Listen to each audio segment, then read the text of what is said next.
Thank you. This applause might be too early because I'm going to demo something new today. So let's see how far we get in the demo. No, but thank you for having me, first of all.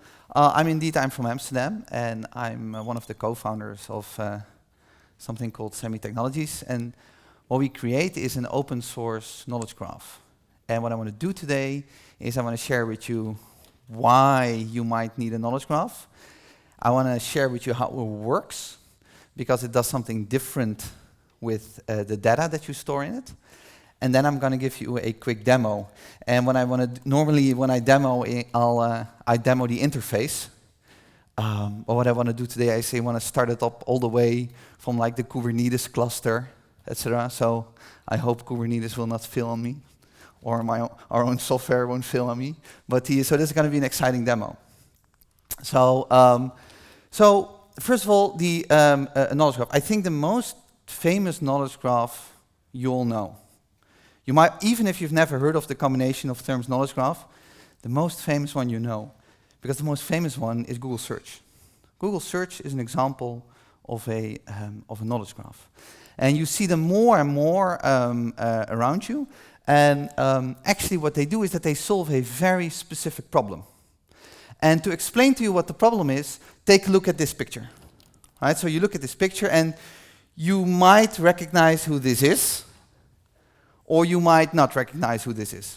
I took this picture because I'm assuming that most of you recognize who this is. But this is in the real world, this is a thing. This is an entity. And in this case, it's many things. It's a person, it's an actor, it's the name, he has name Bill Murray, or the official name William Murray. And it's an entity in the real world. So every time when you see him or when you see a movie in which he plays, you know in your head, oh, that is actually the actor. And depending on which movies you like from him or don't like, you think more things. You think relations. So you go like, oh, you know, that's the guy from Lost in Translation. And that's the movie from Sofia Coppola, which was in Tokyo, etc., etc. So you constantly think about this in ways of entities, things, concepts in the real world. The problem is, if we store that information in a database, and fair enough, this is a little bit simplistic, but it's to make my point. If we store this information in a database, we lose the fact that it's an entity. So now we just store a bunch of ASCII characters, right, where we just say like, well, it's Bill Murray, so the B-I-L-L, etc. But we lost the fact that we made the reference to the actor Bill Murray. Maybe there are more people called Bill Murray. Maybe his actual name is William Murray, so now we can't find him anymore. That's a problem. And that's a problem we see in every time we store data, in all data solutions, this is a problem that we have. And if you work with software, you probably know it. It's difficult for you to find entities or to connect entities together. And that has to do with the way how we store data nowadays. But Google does something great. If I type in Bill Murray, it understands, and I'm doing understand like this because I don't want to go into the discussion what understands and machines mean, so understands, but it understands that you probably are looking for the actor Bill Murray. So it shows you stuff about that. It shows you about the actor Bill Murray and gives you information. And if there's a Bill Murray who's a plumber somewhere in France, right, and I type in Bill Murray the plumber in, I don't know, in Paris, then it understands that I'm not looking for the actor Bill Murray, but I'm looking for the plumber Bill Murray. So the question that we had is like, it's great that Google Search can do this because it's very helpful, but can we also give this technology to you, that you can use it? So, and this problem is everywhere. I took this picture, it's a completely random picture. I could have taken any picture. But this is just a store, and the thing that all these scans in the store have in common with each other, and the shelves, is that they are somewhere stored in data. This, what you see here, is somewhere stored in data. So the cans, the ingredients, what's in the cans, where the cans are located, the shelves, which store it is, where the store is located, it's somewhere in data. But the problem is that the physical cans that we see there are unrelated to the cans that we have stored in data. So for example, imagine that you would have a can that says like Heinz ketchup, and another data entity that says like ketchup from Heinz. It's difficult to find that in a large database, because the database can't help you in understanding that you're looking for the same thing, which is a bottle of Heinz ketchup. And this does not only go for physical things, it also goes for things that we interact with. So for example, in this case, it's a payment. So we have the card, we have the transaction, we have the machine, we have the location, we have the cup of coffee. All that stuff we store in data. But the moment we store it in data today, we lose the meaning of it. So it's just a transaction in a database. Just imagine that if you're a bank, the amount of transactions that you're getting in that you need to deal with in your database, it's too difficult to just do, to do like a, select everything from, this table and find me that cup of coffee. So you want your data solutions to be able to help you to understand what you're looking for.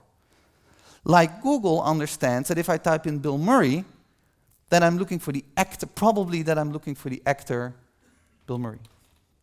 So that's the question, so what can we do about that? How do we go about this? And this is where the knowledge graph comes around. It's a little bit in dispute of what the exact definition of a knowledge graph is. And I'm just, a guy who makes products, so I'm not going into that discussion. But one that I really like is this. So what a knowledge graph does is actually there are two important things here. So the first thing that the knowledge graph does is that a knowledge graph takes an ontology. An ontology is nothing more than a way to defining what something means. So I have a person with the name William Murray and the nickname Bill Murray. So we have classes and properties, and we can express them in a schema. If you've ever worked with schema.org, if you work on web technologies, then you've worked with similar technologies. But what's even more interesting, that's the part that has to do with the reasoner. So we need to get that knowledge and that insight from the data that we're storing. So this is roughly the definition of a knowledge graph. Then we went more to graph structures, because if you think about it, everything you store, every data object you work with, always has a relation to something else. So for example, if you have a database with invoices, the invoices contain products. The products contain manufacturers, etc., etc., etc. So I would even argue that everything you store, everything, is in a graph structure. But the problem with the graph structure is that these databases, they're difficult, right? You need a lot of computing power to actually work with graph databases. So that's like why we see that wave later. So we see databases like Neo4j and those kind of things that help us there. But I believe that the next step is knowledge graphs. That's the extension on that, and thanks to the whole revival of machine learning, we can actually now start to build solutions that include machine learning models. So things you don't even have to train yourself anymore, they just come out of the box with these models. And a knowledge graph is an example of that. So what we set out was we were like, okay, we want to build a knowledge graph that you can use out of the box. Like you would use something like Elasticsearch or TensorFlow or whatever. We were like, what if we could build for you the underlying structure, the platform that you can use to build your own knowledge graph, so that you don't have to take all the time to figure out how it works and those kind of things. So something simple to use out of the box. So we came up with 6 things. So the first thing is, and that's something that I'm really proud of, that is something we call that the Contention Area. And I'm going to explain to you in a bit how that works. But what the Contention Area does is every time when you store a data object, it tries to determine what it means, and it places it in a space. So it doesn't store it in a row or a table anymore. It doesn't store it in a traditional graph, but it places it in a space. And how it does that is that it tries to place things closely together that are related together. So for example, if you take the word apple, close by you will find the word iPhone, but also the word fruit. But the word France would be further away, because the relation between the word France and apple is smaller. I have an example of that in a bit. Secondly, we learned that a lot of these graph databases, they use difficult query languages, which are great for some situations, like academic endeavors or certain business endeavors. But of course, Facebook started with GraphQL. Now it's part of the Linux Foundation. And one of the upsides of Facebook, we believe, is that it's easy to use. There are like many client libraries available, which you just can use and connect directly to the interface. And that's why we chose GraphQL. So we completely adopted GraphQL, didn't make any alterations, it's just one-on-one GraphQL. The third thing is that the moment that you have a semantic index of your data, you can start to automate classification. So what we now can do is that the knowledge graph can automatically start to make relations. So let's say that you would have a city with the name Paris and a city with the name Amsterdam, and you would have a country with the name France and a country with the name the Netherlands. You can ask the knowledge graph, make those relations for me. How are they related? And then the knowledge graph, Weaviate can say, well, actually, you know, they're both capitals, and these are the countries that are capitals of. So now your database, if you want to, I mean, you as a developer are of course in control, but if you want to, you can ask it to help you to enrich your data, because it has this contection area in it. It's completely containerized, so it's like it comes, if you want to scale it really big, it comes with Kubernetes. If you want to try it out small, it comes in Docker containers. So if you know how to run Docker, if you know how to run Kubernetes, you can run it, which makes it scalable. That's kind of out of the box. These things need to get big, right? We want to make them big. And last but not least, this is a feature we now have in the pipeline, but I want to share it anyway. If you have a database that can actually understand its own words that are in there, they can start to communicate with each other. So you can now have multiple databases, and you can query not only the one database, or the one knowledge graph in this case, but you can actually pose the question over a network. That's a feature we don't have yet, but we're working on that. But I just want you to think about the opportunities, the doors that are going open while, you know, when we're introducing that the knowledge graph starts to understand the language that you're using. So, in our situation, we have the knowledge graph. We use this thing, the contection area, and I'm going to explain to you how that works, to work on the knowledge part, and the references that we can make, just traditional graph references to work on the graph part. So this is how we define knowledge graph. This is how we build our solution around that. And to understand you where we sit, so you can always say like there's a stack of the infrastructure, there's the data or analytics layer, and you have your application. That can be an app or a website or whatever. So you know, this could be an example. So we sit in the middle. So you can take, for example, Google Cloud. You run a Weaviate on top of it, and then you can build your own app on top of that. Like you would use a database or Elasticsearch or whatever. Okay, so the first thing for you to understand is like how our schema works. Because when you start up a Weaviate, you need to create a schema. You're going to tell the Weaviate, okay, I'm going to give you data, and this is where the data is going to be about. And the reason you do that is because as a developer, when we use GraphQL to query it, which I will demo to you later on, we of course want to make it, Weaviate needs to understand what you might be looking for. So we do that in the same structure that you often see that ontologies are created, where we say everything is a class and it has a property. So for example, we have the class company, and a company can have the property name. And then the data that we're going to add is, for example, Apple or Microsoft or Google or Pepsi-Cola or whatever. Can be anything, right? So we have the class, is in this case company, the property in this case is name, and then we have the data that we add to it. This structure, if with capitalizing, often you see that a property is lowercase, and a class has the first character uppercase. That's a very common way of doing that. Now you can start to add properties. So you can say, well, I don't only want to have a string, but I also want to have an integer, which is in this case founded in. Why is the I capitalized? We want Weaviate to understand that we're talking about the word founded and in. So you really need to start thinking now, like I'm communicating with this solution. I'm giving it words and text and language, so it tries to index that. You can also make traditional references. So you can say, well, for example, in country here would be a reference to the United States. That would be a traditional reference. Depends a little bit on your architecture, what you want to do.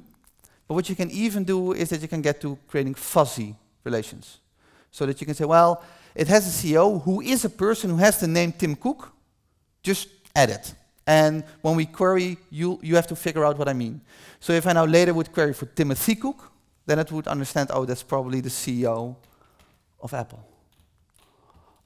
So the purple ones are the schema that you create. That's a one-time thing that you have to do, like you do in a traditional database. And the orangey things is just the data that you add. And the words, of course, so what's yellow now, those are the words that we try to index. So the purple and the yellow, we try to index that. That brings us to the GraphQL interface, because now if we edit that data, we need to get it out. So GraphQL, if you don't know it, it's like like a function structure. It looks a little bit like JSON-like. It's not the same, but it has the same feel and syntax. And these are the main functions that we use. I'm going to talk about getting and exploring today. That's also what I will demo. To get is to get something from your knowledge graph, and explore is just I want to look in that big space to see what I can find. And we make a distinction between things and actions. So a thing that can be a physical thing, can be, for example, a bottle, and an action is, for example, what I do right now, I move. So nouns and verbs. So the schema that I just created, this would be a perfectly fine query. So I said, like, I want to get the thing, company, and show me the name. So let's say if we would have the New York Stock Exchange index, that would be 500 companies, then the result might look something like this. I just say, okay, I get you things and the company, the name, and these are just 3 random names. Because I didn't give him anything to filter or to search for, I just say, like, show me all companies that you have. So now if I would add the explore functionality to it, so we like to call it exploring because we're looking for something, now I can start to ask for fuzzy things. So bear in mind how we did not add, for example, the word iPhone. We didn't add it, but we all know that there's a relation between the company Apple and iPhone. So if I run this query, it will give this result. It understands if I search for iPhone, probably what you want to see is Apple. It does it out of the box. So it comes with this common knowledge how it does that. And that brings us to the question, how does it do that? How can it do that? How does it know that if I search for iPhone, that it needs to return the company Apple, even if I didn't add that keyword to my database? That is some magic that's happening in our Contention Area. Well, magic, it's open source, so you can see how it works. You can imagine this as a huge space. It has a very fancy 600-dimensional space, which I couldn't create with my D3 skills, so I just came up with 2. And when you start up a Weaviate, it comes with knowledge. And these purple thingies, they represent the knowledge that it has. So you just, when you do Docker compose up, this is just what it comes with. You don't have to train anything, you don't have to do anything. It comes with an understanding in a language. So you can do it in English, in French, in Dutch, etc. So if we take that word Apple, and we would say, okay, what's nearby Apple? What is related to Apple?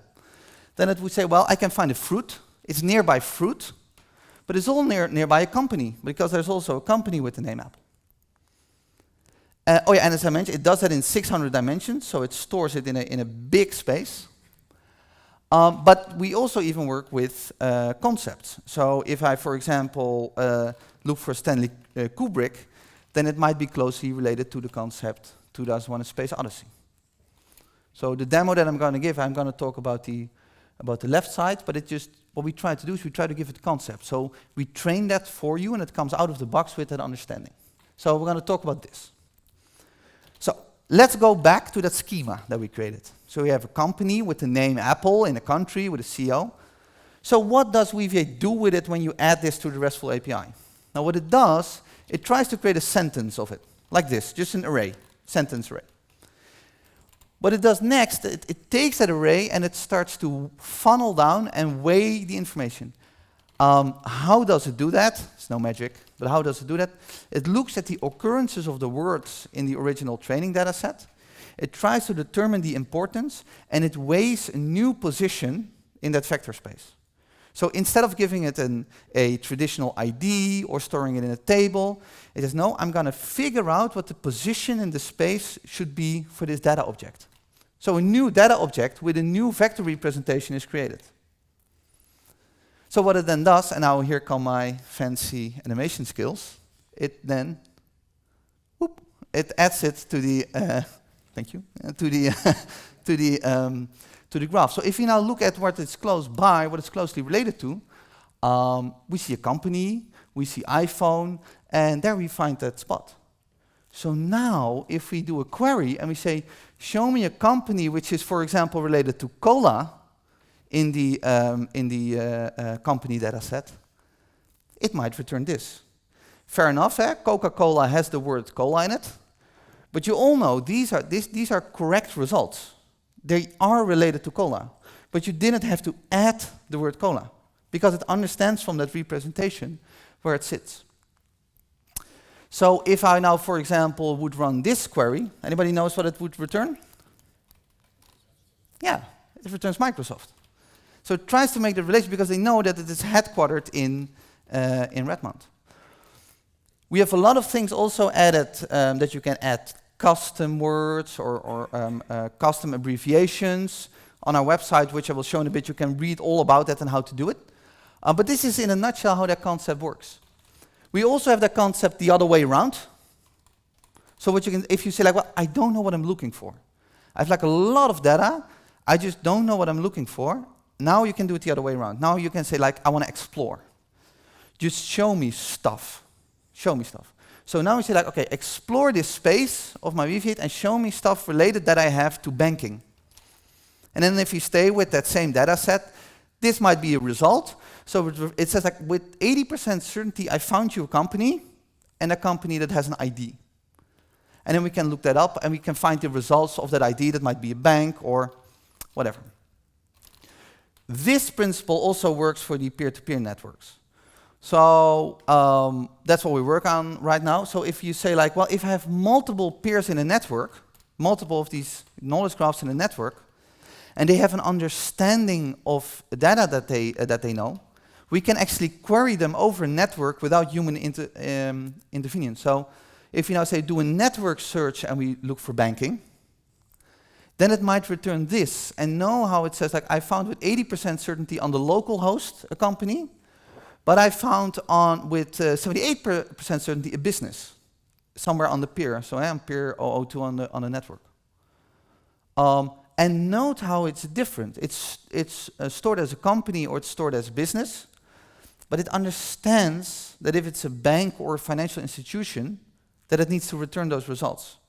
You as a developer, you don't have to do that anymore. It helps you, it thinks with you, if you will. Now, then we have some additional features. We have a playground, and a playground I will show you in a bit. The playground is just, it's still in beta, and it's a visualization tool because it's completely API-based, RESTful API and GraphQL API-based. So the playground helps you to actually see how that works. So that brings me to a demo to show you how that actually works.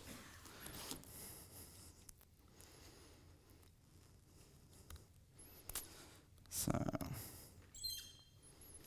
now what I want to do is that I want to mirror my screen.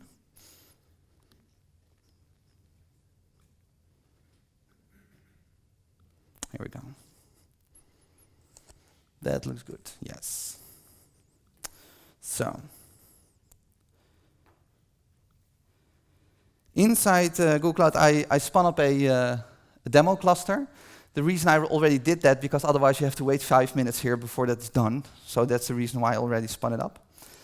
On our website, so we have our website, that's semi.technology, because our software is open source, so I'm going to demo it from the website. We have our documentation.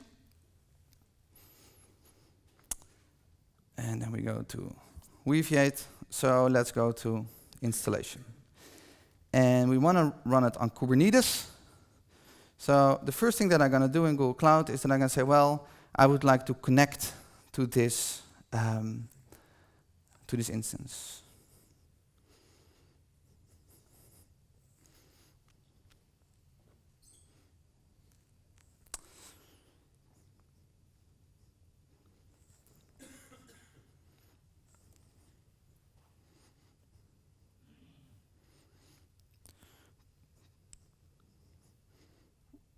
So let's see if. So what you can do is you can check if Helm and Kubernetes are running, right? So you can. Oh, I'm connecting. That's something automatically. So you can see if Helm, for example, is running, but I'm using the Google Cloud command line tool, so it is. But if you do it locally or on your own machine, you want to check those kind of things. So we have a chart version for Weaviate, so of course we constantly update the chart. So let's set the chart to the latest version, which is.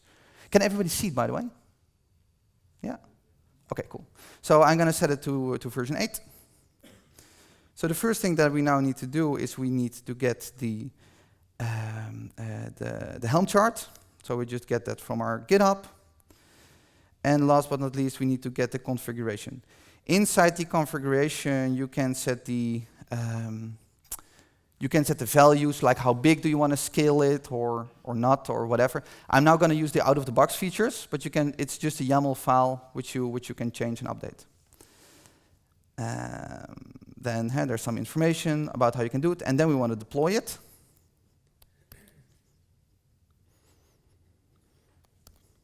Here we go. Yeah, that's good. So if I now look at my services, you see that it's starting up. It's creating the service endpoint, so we need to wait until that's done. That takes about like a minute, but then in the meantime, I can show you a little bit more here.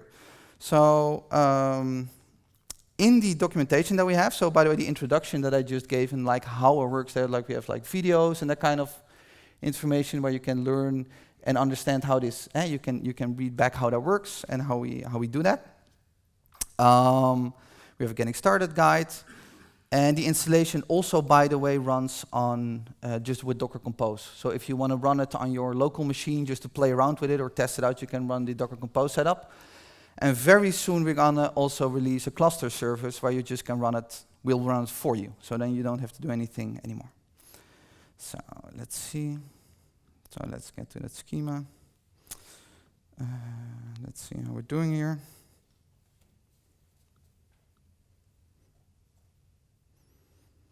Yeah, so the load balancer is created. So almost ready. Oh yeah, one more thing that I want to do is that we have demo data sets, because you can, of course, you can create your own data set, but if you want to play around with it, you can use a demo data set. We have now only one public, but we will release soon many more demo data sets. They all also work through Docker. So you just run a Docker container, and then it just spins it up for you. So let's see if it's already live.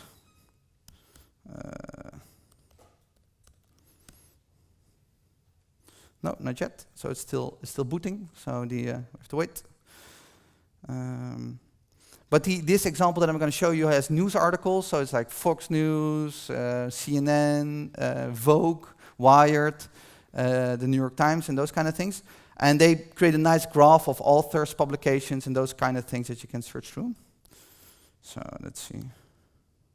That looks good. So V1, we have a so-called meta endpoint.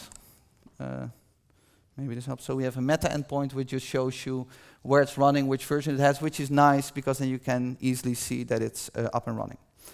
So I just talked about the schema. So as you can see now, we can just look at the schema from this is the JSON representation. It's empty because I just started one up.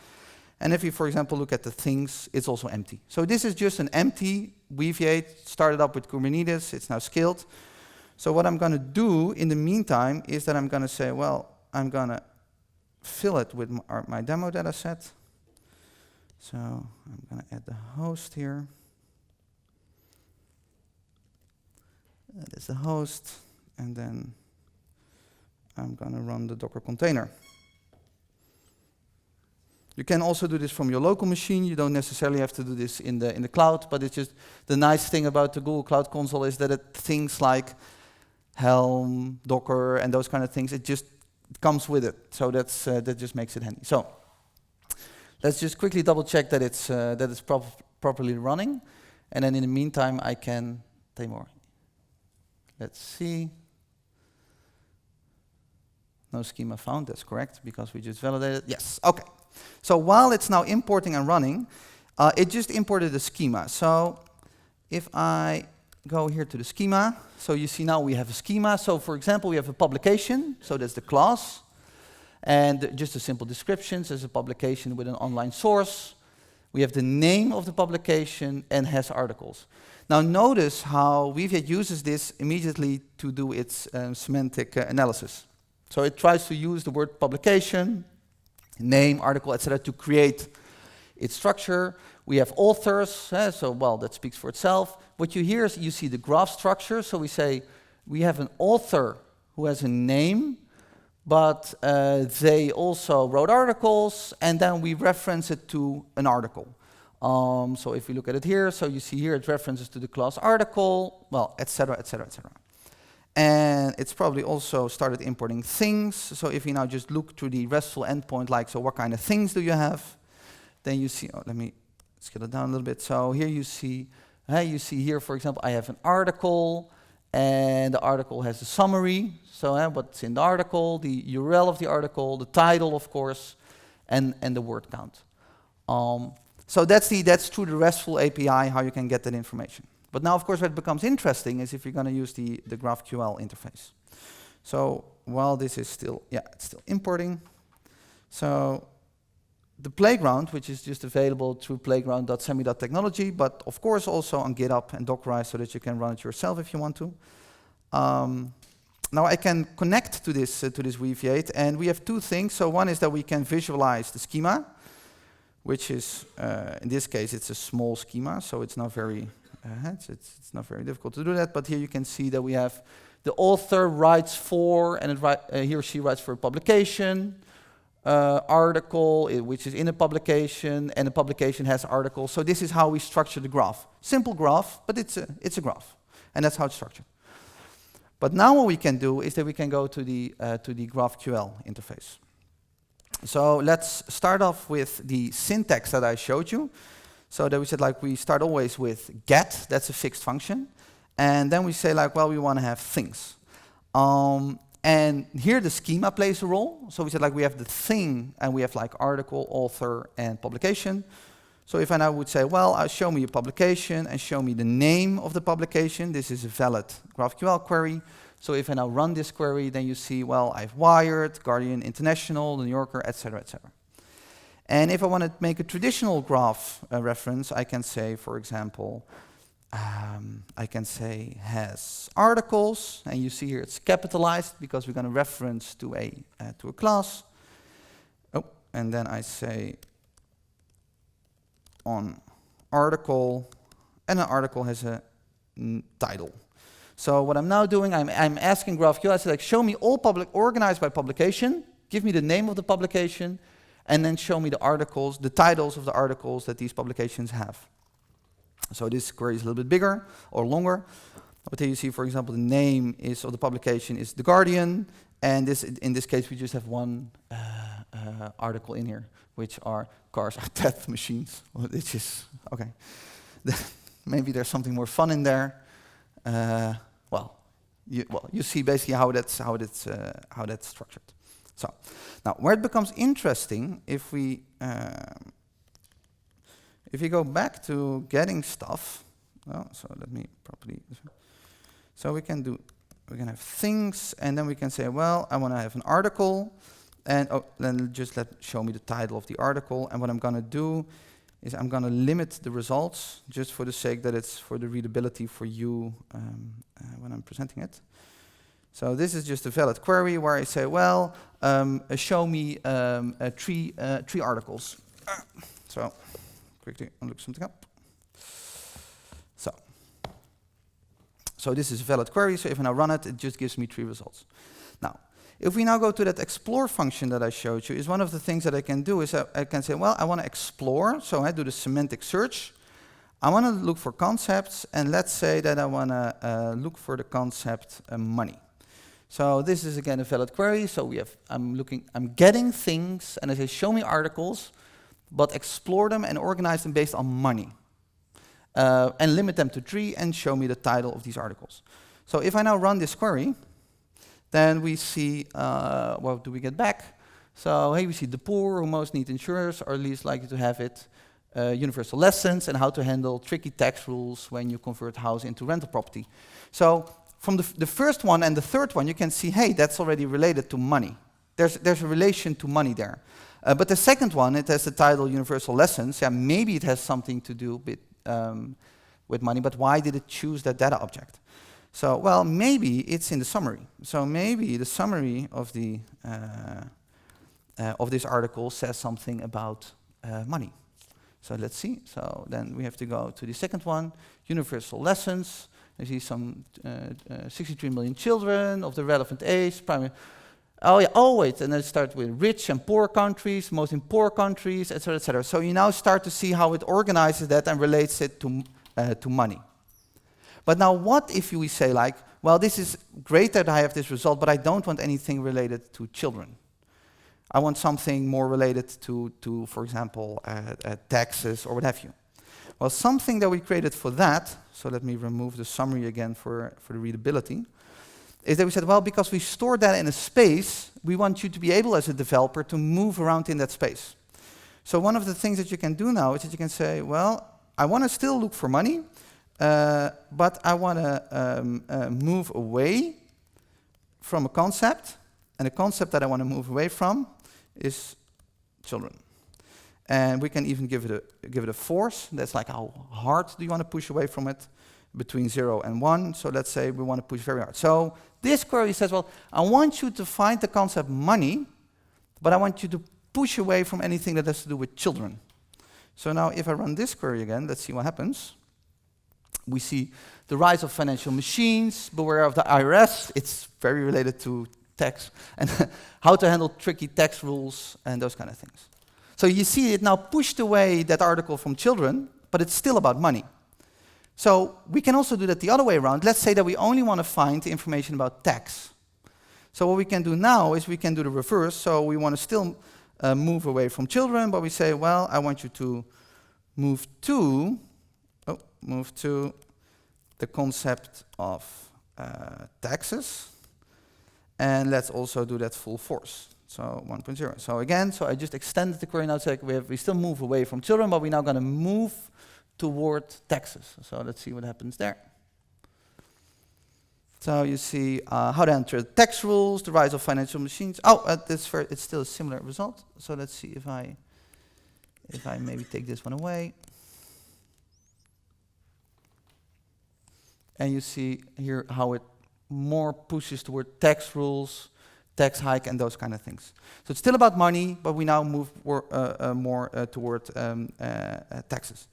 And these kind of things, these are traditional, these are the conceptual search queries. But what we can even do, we can even go one step further, which I want to share with you, and it's that we can actually combine them with traditional search. So let's see. So I'm just commenting this out.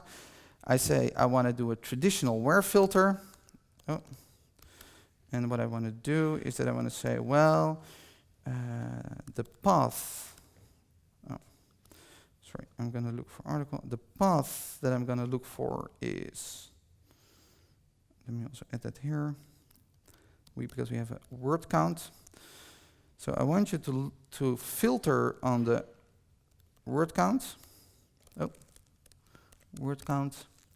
The operator that I want is greater than, and then I have a value of an integer because I know it's an integer value, and say let's look for articles that have more than 1,000 words. It's still limited by 3, so if I run this, I get 3 results with indeed a word count which is higher than 1,000. But now where it becomes interesting is that I can bring that explore function back to the table, and I can even start combining it. So I can say, well, I still want to explore, but let's explore for, let's say, food and drinks. It's an array, so you can filter for multiple things. So now I say, I want you to show me articles with a word count greater than 1,000, but I want to explore them based on food and drinks. And then if I run them, you see insects are the official meat, coffee day, the Mother's Day table. So that's interesting. So from the title, we can grasp what that's about. So let's do this. Let's see what it comes back with. Mother's Day bounty of tips for someone who has been sharing the Italian food for decades, etc. So that's how it started to organize that for us. And that's how we combine the traditional search and the more the semantic search. One more example that I want to give to you, and that is the example that I said, now we search really in the graph. Can we also do that the other way around? So with the explore function. So in this case, one of the things that I can say, well, the question I have, I don't know what I'm looking for. Just, I know I'm looking for a concept, but I don't know what. So how that would look is that I say, well, I want to explore for a beacon, and a class name, and let's say also the certainty. So how certain are you about what you're going to find? And it's turning up red because I'm missing something. I need to give it a concept. So I need to say, let me make it a little more readable. So I'm going to say, well, I'm looking for a concept, which needs to be an array. So if I now look for politics, so if I now look for politics, and I run this query here, the results all kinds. So it runs authors, publication, and this is also how it structures it. Now, what is interesting that if we take that ID, for example, of a publication, so it says like this is the. Hey, my mouse is a little bit off. I don't know why that is. So let me quickly do it like that. For whatever reason, my mouse is a little bit off in the browser. So if I now take that, the ID of that thing that is found, so it's found a publication with a certain ID. So now I can go, for example, to the RESTful API. Could also do this, by the way, through GraphQL. And I've been looking for politics. So what did you find? It found the International New York Times, which kind of makes sense that when I search for politics, that it found the New York Times and not the Vogue, for example, right? It's also interesting that it found this and not Fox, but that's another discussion. But so this is how it's structured and how it works. You can do everything through the graph. I could have done this query through the GraphQL API, but I just want to show you also the RESTful API. It's completely API-based. So, oh yeah, and just to re-emphasize, all that information is on our website. So we just go to documentation. While you're on our website, feel free to click this button here, and I'm very grateful for that. So because that's like just a GitHub star. But you can run it from there. So to recap what I've been talking about, our goal with Weaviate is to make it as simple as possible for you to create your own semantic graph structures, your own knowledge graphs. So now when you add data, just as you've always been doing, we hope that it's easy, that it's fast, that it's scalable, but now you can not only search through it from a traditional point of view, if you will, you can, but you can also have this whole semantic feature around it. So you can now search for concepts, and you can make it easier to find entities in your data set. So now you can create your own solutions that when you're stuck somewhere, you go like, I don't know how to organize this data, or if I do search, if I use a traditional search engine, I can't find what I'm looking for. Hopefully, Weaviate brings you a step closer to actually solving that problem. So that was actually my talk, so thank you very much for listening.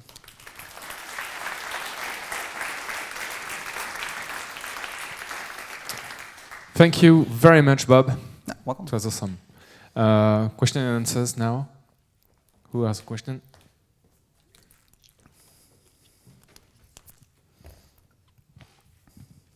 Thank you for the presentation. It looks really promising. Thank you. I have a question about language support. Yeah. Is it available in French for the Contention Area? That's a great question. So we currently not. However, no, don't worry. This the reason it's not available in French is that we didn't have a use case in French yet. Okay. So we actually have like in our documentation. So note how I'm pitching my own website. So in our where we have it. So if you do the installation, you have to give it. You say like I have English and Dutch. The reason we have Dutch is because I'm Dutch. But if you want another language like French, send us a GitHub issue. Okay. It's for us a 24-hour training and then 2 days later, it's on the website. Okay, and one more question. Yeah. Will you support multi-language at the same time? So if I want to store entities in French but query them in English, will it be possible at some point or not? We don't know yet because it depends if we can do it. Okay. But if you have a specific use case where you want to do that, we would love to hear from you. Well, because okay. we of course, we build our software based on people like you who tell us what they need and what they want. So if that's a use case, please reach out to us, and then we'll figure out how we can do that for you. Okay, thank you very much. Yeah, you're welcome.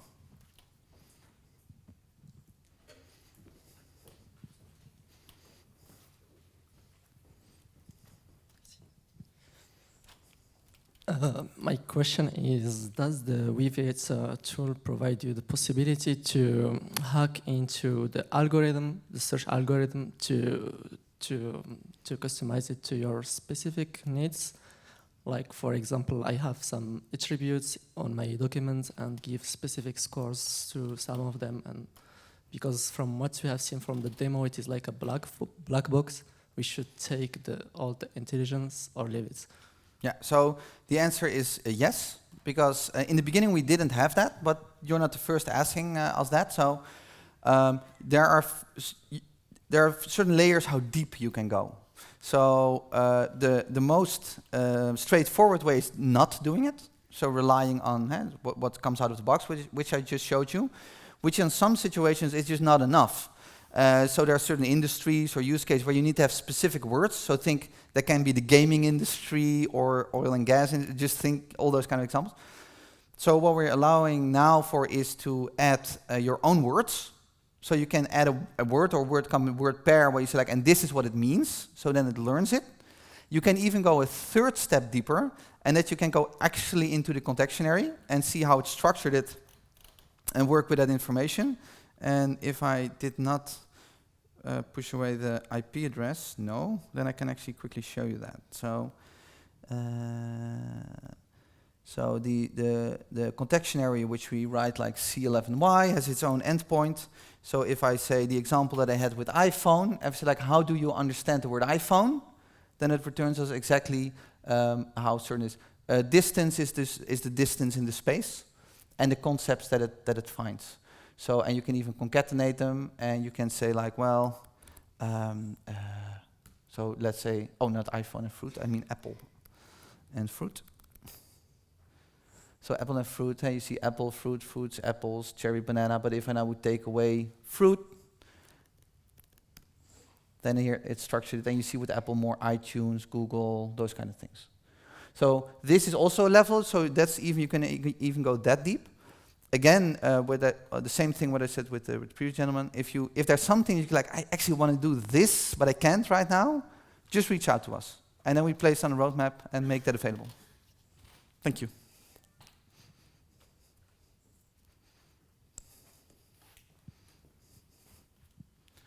I have a question about the training. How do you train your model, and on which resources or which material? Yeah, so that's a great question. So first about training itself. So one of the problems that we wanted to solve is that you don't have to train. So every time when you add data, as I just showed you, it tries to do near real time determine those new positions. So that's just a thing that I want to have said, because sometimes people ask me, but when do I need to train, or where do I need to train? And the answer is you don't. You don't have to train. We have also the FAQ. Look how I'm pitching my website again. So the FAQ of our website, it says like, can I train my own? And then the answer is no, because you don't have to. It's like you don't have to. So now to the second part of your question, so what do we train it on? We train it on open data, so think Wikipedia, Wiktionary, scientific articles, all kinds of things. We did it out of the box, and when we have a new version, you just get an update if you want to. Just like you get it on your Android or iPhone, that it says like, hey, do you want to install an update? We say we have an update of the contection area. So it learned more, it improved. We do the training for you, and we distribute it through the Docker, through Docker Hub. So it runs as its own entity. We have not seen situations yet where people have to train their own. because through the RESTful API you can add your own information, so you don't have to train it, but that's what we train it on. And the important thing is, so it comes out of the box, like, just see it like somebody with common knowledge, somebody who knows about stuff in the world. But if you say, well, I have something very specific for a specific industry, then you can learn it. You can say, like, okay, I want you to learn these words, but we engineered it in a way, and it's on the website, it's explained how we did that, but it's engineered in a way that you don't have to retrain, because we want it to be fast. So that's, you don't have to do any training there. So were two answers to one question, but that's like how we train and what we train. Yeah. Okay, one last quick question, maybe? A short one? Or anyway, I think you are available to answer a question. Yeah, well, I coffee. guess thank you. Yeah. Okay, thank you very much, Bob. Thank you.